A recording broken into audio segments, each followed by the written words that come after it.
जय हिंद दोस्तों, study Indian official में आपका स्वागत है। आज हम बात करेंगे 37 नेशनल गेम्स के बारे में। या दोस्तों, हाल ही में 37वें राष्ट्रीय खेल भारत के जो वो 9 नवंबर को हाल ही में संपन्न हुए हैं। तो आने वाले एग्जाम्स में बहुत सारे क्वेश्चन इस इवेंट से देखने को मिलेंगे। तो आज जितने भी क्वेश्चन होंगे वो आज हम इस लेक्चर में कवर करेंगे। तो चलिए स्टार्ट करते हैं। देखिए, बात करेंगे 37 नेशनल गेम्स के बारे में। तो सबसे पहले देखिए, एडिशन लिखा हुआ है कि इस बार जो राष्ट्रीय खेल का जो एडिशन था वो 37वां एडिशन इस बार खेला गया, जो कि इंपॉर्टेंट रहेगा, याद रखिएगा। इस बार का जो एडिशन था 37 था। उसके बाद बात करें कब से कब तक हुए, तो ये 25 अक्टूबर 2023 से लेकर के 9 नवंबर 2023 के बीच में संपन्न कराए गए। ये इसकी डेट है, इसको भी याद रखिएगा। होस्ट सिटी की बात करूँ तो इस बार की जो होस्टिंग सिटी रही है वो गोवा रही है। और पहली बार ऐसा हुआ है कि राष्ट्रीय खेल का जो आयोजन हो रहा है वो गोवा में हो रहा है। तो फर्स्ट टाइम इन गोवा, पहली बार जो होस्ट सिटी बनाई गई है वो गोवा बनाई गई है। ऑर्गेनाइज बाई की बात करूँ, किसके द्वारा ऑर्गेनाइज किए जाते हैं, तो बेसिकली ये इंडियन ओलंपिक एसोसिएशन जो इसका हेड होता है वो किसी जिस स्टेट को देता है, जिस स्टेट इसको ऑर्गेनाइज करवाने वाला होता है, उसकी जो ओलंपिक एसोसिएशन होती है वही उसको ऑर्गेनाइज कराती है। तो इस बार देखिए जो होस्टिंग सिटी रही है वो गोवा रही है। तो इस बार जो इंडियन ओलंपिक एसोसिएशन ने जो जिसको ये हैंडओवर किया था वो गोवा ओलंपिक एसोसिएशन को हैंडओवर किया था। तो इस बार का जो ऑर्गेनाइजर रहा है वो गोवा ओलंपिक एसोसिएशन रहा है। मेन वेन्यू की बात करें तो जो इसका मुख्य आयोजक स्थल रहा वो जीएमसी एथलेटिक स्टेडियम बेम्बोलिम गोवा में देखिए पड़ता है।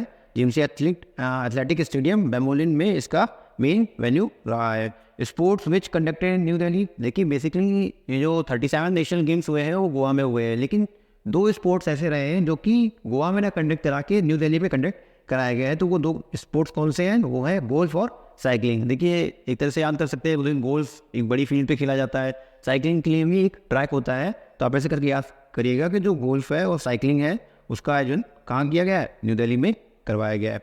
ओपन वाई की बात करूँ कि इसका जो 37 नेशनल गेम्स है इसका उद्घाटन किसने किया, तो हमारे जो माननीय प्रधानमंत्री श्री नरेंद्र मोदी द्वारा इसका उद्घाटन किया गया। क्लोजिंग सेरेमनी की बात करूँ, क्लोजिंग सेरेमनी कहाँ हुई, देखिए doctor Shyama Prasad Mukherjee indoor stadium Panaji. देखिए जो गोवा की राजधानी है पणजी, उसमें एक स्टेडियम है doctor Shyama Prasad Mukherjee indoor stadium, वहाँ पे इसकी क्लोजिंग सेरेमनी का आयोजन किया गया in the presence of vice president Jagdeep Dhankhar, president of IOA and CM of Goa. तो उस टाइम जो उपस्थित थे जो भारत के उपराष्ट्रपति हैं जगदीप धनखड़ जी, प्रेसिडेंट ऑफ आईओए, आगे बात करूँगा। जो इंडियन ओलंपिक एसोसिएशन की जो प्रेसिडेंट है पीटी उषा जी, वो वहाँ उपस्थित थी। और जो सीएम ऑफ गोवा जो कि डॉक्टर प्रमोद सावंत जी हैं वो भी यहाँ पे उपस्थित थे। तो इसको याद रखिएगा। मोटो की बात करें तो जो इसका मोटो रहा इस बार का 37 नेशनल गेम्स का वो था गेट सेट गोवा, इंपॉर्टेंट है, इसको याद रखिएगा। आगे मास्कट की बात कर लूँ, इस बार का शुभंकर क्या था, तो इस बार का जो शुभंकर था वो मोगा था। क्या था, मोगा। देखिए आपको उसको फोटो दिखा देता हूँ। ये देखिए, ये आपका मोगा की फोटो इस बार के मस्कट की फोटो है। तो ये क्या है, देखिए ये एक इंडियन बाइसन है, इंडियन बाइसन है। देता हूँ यहाँ पे आपके लिए, एक इंडियन बाइसन है। देखिए बाइसन क्या होता है, एक तरह से बुल होता है, जो मैल होता है वो उसको बाइसन बोलते हैं। और जो ये बाइसन है ये गोवा का स्टेट एनिमल भी है। तो ऐसे करके याद रखेंगे कि जो गोवा का स्टेट एनिमल है वही इस बार का मस्कट रहा है, जिसका नाम क्या था, मोगा नाम था, या इसे इंडियन बाइसन भी कहेंगे। तो ये भी याद रखिएगा, मोस्ट इंपॉर्टेंट है। आगे देखते हैं। आगे देखिए बात करेंगे टीम्स की, इस बार कितनी टीम्स से पार्टिसिपेट किया। तो देखिए जितने भी स्टेट हैं और यूटीज़ हैं, 28 स्टेट हो गए और 8 यूटीज़ हो गए, उनके साथ मिलाकर के टोटल 37 टीम्स इस बार इस गेम में पार्टिसिपेट किया। एथलीट्स की बात करूँ तो लगभग 10,000 से ज़्यादा एथलीट्स थे इस बार इस गेम में पार्टिसिपेट किया। स्पोर्ट्स की बात कर लूँ तो इस बार 43 स्पोर्ट्स का आयोजन इस गेम में किया गया। न्यूली एडेड स्पोर्ट्स देखिए इंपॉर्टेंट है, याद रखिएगा।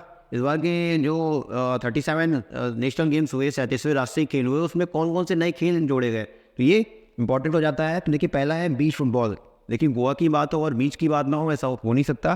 तो बीच फुटबॉल इस बार नया एक गेम ऐड किया गया। बीच फुटबॉल आपसे मतलब नहीं समझ में आ रहा है कि जो फुटबॉल बीच पे खेला जाए। देखिए गोवा में कई सारे इंपॉर्टेंट बीच है, जैसे वागतार हो गया, कलंगटे हो गया, कैंडोलिन हो गया, अंजुना हो गया, सिर्फ कई सारे इंपॉर्टेंट बीचेस वहाँ पे पड़ते हैं।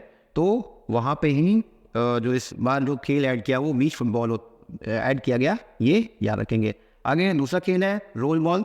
दूसरे खेल की बात करें जो ऐड किया गया वो रोल बॉल है। देखिए रोल बॉल क्या होता है, ये एक तरह से कह सकते हैं जैसे फुटबॉल होती है, तो फुटबॉल जैसा ही खेल है, लेकिन इसमें क्या होता है कि लोग जो प्लेयर्स होते हैं वो स्केटिंग करते हैं, अपने पैरों पे जो स्केटर्स होते हैं उसको बांधते हैं, और स्केटिंग करते हुए एक गोल पोस्ट बनी होती है और वो गोल पोस्ट में बॉल को गोल करना होता है। स्केटिंग करते हुए प्लेयर्स जाते हैं, 2 टीम होती है, फुटबॉल जैसा ही ग्राउंड होता है और वैसे ही 2 गोल पोस्ट बनी होती है, और इसमें हाथों की सहायता से, फुटबॉल में पैरों से, लेकिन इसमें हाथों से बॉल को पास किया जाता है, और पास करते हुए हाथों की सहायता से ही इसको गोल पोस्ट में गोल कर दिया जाता है। वही आपका रोल बॉल कहलाता है। तो ये याद रखिएगा। गोल्फ की बात करूँ, आप सब जानते ही हैं गोल्फ क्या होता है, आपने देखा ही होगा। और मिनी गोल्फ की बात करूँ, देखिए गोल्फ बड़ी फील्ड पे खेला जाता है, लेकिन जो मिनी गोल्फ है वो छोटे प्लेसेस पे खेला जाता है। इसके लिए जो स्थान होता है वो छोटा होता है, बाकी ये गोल्फ की तरह ही होता है। आगे बात करूँ, स्क्वे मार्शल आर्ट्स, एक जो इस बार नया स्पोर्ट्स ऐड किया गया है वो आपका स्क्वे मार्शल आर्ट। देखिए एक तरह की ये फाइट होती है, इसमें तलवार और ढाल की हेल्प, जो फाइट करते हैं इसमें तलवार और ढाल की हेल्प से करते हैं। तो ये भी याद रखिएगा कि इस बार जो नया ऐड हुआ है वो स्क्वे मार्शल आर्ट भी ऐड हुआ है। कलरीपट्टू इंपॉर्टेंट है। कलरीपट्टू एक तरह से केरला की मार्शल आर्ट है, केरला का स्पोर्ट्स है, वहाँ की मार्शल आर्ट है। अगर आपने वो बागी मूवी देखी होगी तो बागी मूवी में जो वो मार्शल आर्ट सिखाते हैं वो कलरीपट्टू थी। तो ये भी याद रखिएगा कि ये भी मार्शल आर्ट इस बार ऐड की गई है। आगे जो अगला स्पोर्ट है वो है सेपक टकरा। क्या है? सेपक टकरा। ये देखिए स्पोर्ट्स वॉलीबॉल की तरह होता है, जैसे वॉलीबॉल खेलते हैं वैसे ही ये स्पोर्ट्स होता है। फ़र्क इतना होता है कि वॉलीबॉल हाथों के द्वारा खेली जाती है, लेकिन ये जो स्पोर्ट है सेपक टकरा, ये पैरों का यूज़ करके खेला जाता है, लेग्स का यूज़ किया जाता है। इसमें हाथों से अगर बॉल टच होती है तो वो फाउल माना जाता है, और मतलब पैर का यूज़ करके ही आप बॉल को इधर से उधर फेंकते हैं, मतलब स्मैश करते हैं या जो कि ब्लॉक करते हैं, वो सब पैरों की वजह से किया जाता है। तो ये याद रखिएगा। और जो लाल गेम ऐड किया गया है वो है आपका पेनकक सिलट। क्या है? पेनकक सिलट। ये भी एक तरह से मार्शल आर्ट है, एक तरह की फाइट है। तो ये याद रखेंगे। इसके मार्शल आर्ट हो गई, कलरीपट्टी हो गई, और आपका पेनकक सिलट हो गई। एक तरह से फाइट का एक मार्शल आर्ट का फॉर्म है। तो ये याद रखिएगा। टोटल देखिए, टोटल 8 स्पोर्ट्स इस बार ऐड किए गए। तो याद रखिएगा, ये इंपॉर्टेंट हो जाते हैं। आगे बात करूँ sports which making a return. देखिए 2 स्पोर्ट्स ऐसे थे जिन्होंने अपना रिटर्न किया है इस 37 नेशनल गेम्स में। मतलब बीच में स्टार्टिंग में कराए जाते थे, लेकिन बीच में ये बंद हो गए थे, लेकिन इस बार ये फिर से इनका रिटर्न देखने को मिला है। तो कौन कौन से 2 स्पोर्ट्स हैं? एक टाइक्वांडो हो गया और एक आपका याची हो गया। तो 2 इंपॉर्टेंट स्पोर्ट्स है, इनको भी याद रखिएगा। आगे डिमॉन्स्ट्रेशन स्पोर्ट्स की बात करूँ कि डिमॉन्स्ट्रेशन के तौर पे 2 नए कौन से स्पोर्ट्स इस बार खेले गए। देखिए 2 ट्रेडिशन गेम्स कौन कौन से, एक लागोरी और एक गटका। ये 2 स्पोर्ट्स को इस बार एज आ डेमोन्स्ट्रेशन स्पोर्ट्स के तौर पे 37 नेशनल गेम्स में खेला गया। देखिए लागोरी क्या होता है? लागोरी तो देखिए हम लोगों ने बचपन में खेला है, कई सारे बचपन जो होता है लोगों का, उसमें कई सारे ये लागोरी जो स्पोर्ट्स है खेला जाता है। इसको देखिए 7 स्टोन्स भी बोलते हैं, आपने खेला होगा। जब इसमें क्या होता है कि 2 टीम होती है और 7 स्टोन्स को एक के ऊपर एक रख दिया जाता है। एक टीम को क्या करती है, उसको बॉल की हेल्प से उसको थ्रो करती है और उसको हिट करने की कोशिश करती है, और जैसे ही वो पत्थर को हिट कर देती है तो दूसरी टीम उस बॉल को पकड़ के जो उस टीम के प्लेयर होते हैं उसको मारती है। तो इस समय क्या होता है कि जिस टीम ने उसको शूट करके गिराया है उन 7 पत्थर को, उनको क्या करना होता है कि बॉल लगने से पहले उन 7 पत्थरों को फिर से एक के ऊपर एक सजा देना होता है। तो ऐसे करके ये लागोरी जो गेम है वो खेला जाता है गेंद और पत्थर के हेल्प से। तो ये याद रखिएगा। गटका की बात करूँ तो देखिए गटका जो है वो पंजाब का एक ट्रेडिशनल एक गेम है। इसमें क्या होता है कि स्वॉर्ड मतलब तलवार की सहायता से, ये एक तरह से मार्शल आर्ट कह सकते हैं कि तलवार की हेल्प से ये गेम खेला जाता है। तो ये आपका इंपॉर्टेंट हो जाता है दोनों डेमोन्स्ट्रेशन स्पोर्ट्स। तो इन दोनों को याद रखिएगा। आगे बात करते हैं। अब देखिए मेडल टैली की बात करने, इस बार टॉप इसने किया। तो इस बार जो 37 नेशनल गेम्स थे उसमें जो रैंक 1 पे रहा है वो महाराष्ट्र की टीम रैंक 1 पे रही है।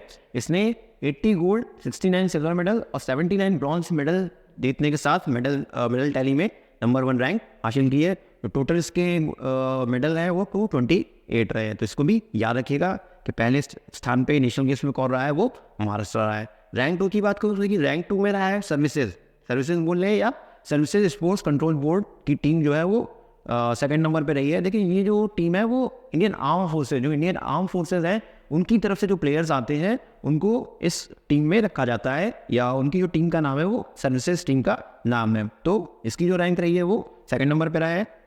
और इन्होंने जो गोल्ड जीते 66, सिल्वर 27 और ब्रॉन्ज 33, टोटल 126 मेडल इस बार इन्होंने जीते हैं। और देखिए मैंने पहले ही बताया, अभी एशियन गेम्स मैंने कवर किए हैं, एशियन पैरा गेम्स कवर किए हैं, उसमें मैंने बताया कि जिसमें जिस टीम ने गोल्ड मेडल ज़्यादा जीते होते हैं उनकी रैंक ऊपर रहती है। देखिए अगर टोटल मेडल की बात करूँ तो हरियाणा ने 192 मेडल जीते हैं, लेकिन फिर भी जो सर्विसेज है वो टॉप पे रहा है, मतलब इन हरियाणा से ऊपर रहा है, क्योंकि उसके गोल्ड मेडल की संख्या हरियाणा से ज़्यादा है। तो ये याद रखिएगा, जिसके गोल्ड मेडल ज़्यादा उसकी रैंक उससे ऊपर रहेगी। आगे बात करूँ, थर्ड प्लेस पे जो रहा है वो हरियाणा की टीम रही है, जिसने 62 गोल्ड, 55 सिल्वर मेडल और 75 ब्रॉन्ज मेडल के साथ इस टैली में थर्ड प्लेस पे जगह बनाई है। तो ये तीनों याद रखेंगे। पहले नंबर पे महाराष्ट्र, दूसरे नंबर पे सर्विसेज जो कि इंडियन आर्म फोर्सेस की टीम है, और थर्ड नंबर पे हरियाणा की टीम रही है। आगे बात करें state duties without any medal. तो देखिए एक ऐसा स्टेट रहा है, एक ऐसा राज्य रहा है और एक ऐसा देश रहा है जिसको इस 37वें राष्ट्रीय खेल में कोई भी मेडल नहीं मिल सका है। तो वो कौन कौन से हैं? एक लद्दाख देखिए यूटी हो गया, और मेघालय स्टेट हो गया। तो टोटल कुल मिलाकर दो ऐसे स्टेट या यूटी रहे हैं जिनको इस प्रतियोगिता में कोई भी मेडल नहीं मिला है। तो ये भी याद रखेंगे। आगे देखते हैं, आगे बात करेंगे। देखिए इसमें जो नेशनल गेम्स होते हैं उसमें राजा भलेन सिंह ट्रॉफी दी जाती है। तो राजा भलेन सिंह ट्रॉफी किसको मिलती है? जो कि मेडल टैली में नंबर 1 पे रहता है, जिसने भी रैंक पर स्कोर किया होता है वो उसको राजा भलेन सिंह ट्रॉफी से सम्मानित किया जाता है। तो देखिए नंबर 1 पे महाराष्ट्र की टीम रही है, तो महाराष्ट्र को राजा भलेन सिंह ट्रॉफी से सम्मानित किया गया है। आगे बेस्ट मेल एथलीट ट्रॉफी किसको दी गई है? तो बेस्ट मेल एथलीट ट्रॉफी इस बार दी गई है श्रीहरि नटराज को। श्रीहरि नटराज देखिए एक स्विमर है, इनको बेस्ट मेल एथलीट की ट्रॉफी मिली है, ये भी याद रखेंगे। बेस्ट फीमेल एथलीट ट्रॉफी की बात करूँ तो इस बार जो बेस्ट फीमेल एथलीट की ट्रॉफी मिली है वो 2 पर्सन को मिली है। एक प्रणति नायक होगी और एक संयुक्ता कले KALE, इन दो लोगों को बेस्ट फीमेल एथलीट की ट्रॉफी दी गई है। और ये दोनों जो है वो जिम्नास्टिक प्लेयर्स है, तो इसको भी याद रखिएगा। ये स्विमर हो गए और ये दोनों जिम्नास्टिक प्लेयर हो गई। आगे president of Indian Olympic association की बात करूँ, भारतीय ओलंपिक संघ की जो प्रेसिडेंट है वो कौन है? इंपॉर्टेंट नाम है, PT उषा जी रही है। जो क्लोजिंग सेरेमनी हुई थी उसमें भी ये आई थी। तो ये याद रखेंगे कि जो भारतीय ओलंपिक संघ की जो प्रेसिडेंट है वो PT उषा जी है। CM ऑफ गोवा की बात कर लूँ, इंपॉर्टेंट है क्योंकि ये भी क्लोजिंग सेरेमनी में रहे थे और स्टार्टिंग में भी आए थे, इन्होंने मस्टर्ड का उद्घाटन किया था। तो चीफ मिनिस्टर ऑफ गोवा के मुख्यमंत्री की बात करूँ तो डॉक्टर प्रमोद सावंत जी यहाँ के मुख्यमंत्री हैं। ये भी याद रखिए। आगे बात करते हैं। देखिए लिखा हुआ था donation and the regulations of national games are entirely within the jurisdiction of the Indian Olympic association.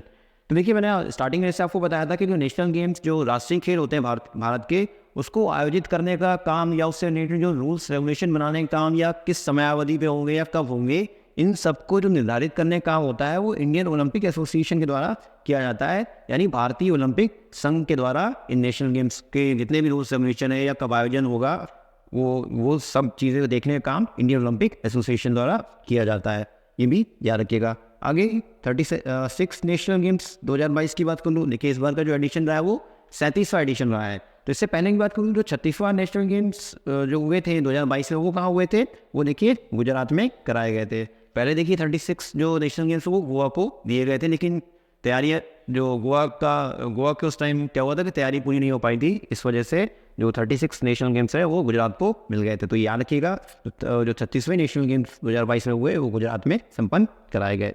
38 की बात करूँ जो अगले साल नेशनल गेम्स होंगे भारत के, वो कहाँ होंगे? 38 नेशनल गेम्स 2024 ये उत्तराखंड में आयोजित किए जाएंगे। दोनों ही इंपॉर्टेंट है, दोनों को याद रखिएगा। 36वें गुजरात में हुए थे, 37वें इस बार गोवा में हुए हैं और 38वें अगले साल उत्तराखंड में आयोजित किए जाएंगे।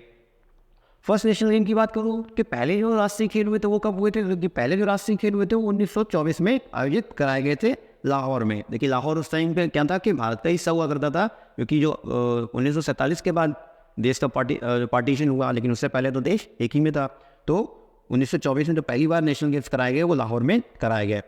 लेकिन तब क्या था? देखिए लिखा हुआ आगे, the Indian Olympic games won the name of national game from 1924 to 1938। तो देखिए 1924 में जब राष्ट्रीय खेल कराया गया तो उस टाइम नेशनल गेम्स नहीं बोले जाते थे। उस टाइम जो इसका नाम था वो नाम था इंडियन ओलंपिक गेम्स। उस टाइम इनको भारतीय ओलंपिक खेल बोला जाता था। 1924 से लेकर के 1938 तक का जो टाइम पीरियड है, वहाँ पे नेशनल गेम्स जो होते हैं उसको नेशनल गेम्स नहीं बल्कि इंडियन ओलंपिक गेम्स यानी भारतीय ओलंपिक खेल के तौर पे जाना जाता था। लेकिन फिर क्या हुआ, 1940 से बाद क्या हुआ, इंडियन ओलंपिक गेम्स जो भारतीय ओलंपिक खेल हैं इनका नाम बदल के नेशनल गेम्स कर दिया गया और तब से लेकर अब तक इनका नाम राष्ट्रीय खेल पड़ा। तो ये याद रखिएगा कि 1940 के बाद से इंडियन ओलंपिक गेम्स का नाम बदल के राष्ट्रीय खेल यानी नेशनल गेम्स कर दिया गया। याद रखिएगा, पहला नेशनल गेम्स या पहला इंडियन ओलंपिक गेम्स की बात करूँ तो 1924 में लाहौर में आयोजित कराए गए थे। फर्स्ट मॉडर्न नेशनल गेम्स की बात कर लूँ कि पहले जो आज खेले जाते हैं नेशनल गेम्स वो आधुनिक नेशनल गेम्स है या आधुनिक राष्ट्रीय खेल है। तो पहला आधुनिक राष्ट्रीय खेल की शुरुआत कब से मानी जाती है, तो पहले आधुनिक खेल राष्ट्रीय खेल की शुरुआत 1985 से मानी जाती है, जो कि न्यू दिल्ली यानी नई दिल्ली में आयोजित करवाए गए थे। ये याद रखिएगा, ये भी इम्पोर्टेंट है। तो उम्मीद करता हूँ आपको आज का सेशन पसंद आया होगा। लेकिन इससे पहले भी मैंने एशियन गेम्स जो हाल ही में खत्म हुए 19th एशियन गेम्स वो भी मैंने कवर करा दिया है और जो 4th एशियन पैरा गेम्स हुए हैं वो भी कवर करा दिया है। तो उनको भी आप ज़रूर देख लीजिएगा, आने वाले एग्जाम में इनसे कई सारे क्वेश्चन पूछ जाएंगे। तो उम्मीद करता हूँ आज का सेशन आपको पसंद आया होगा। सेशन पसंद आया हो तो सेशन को लाइक करिएगा, शेयर करिएगा और चैनल को सब्सक्राइब करिएगा। Thank you.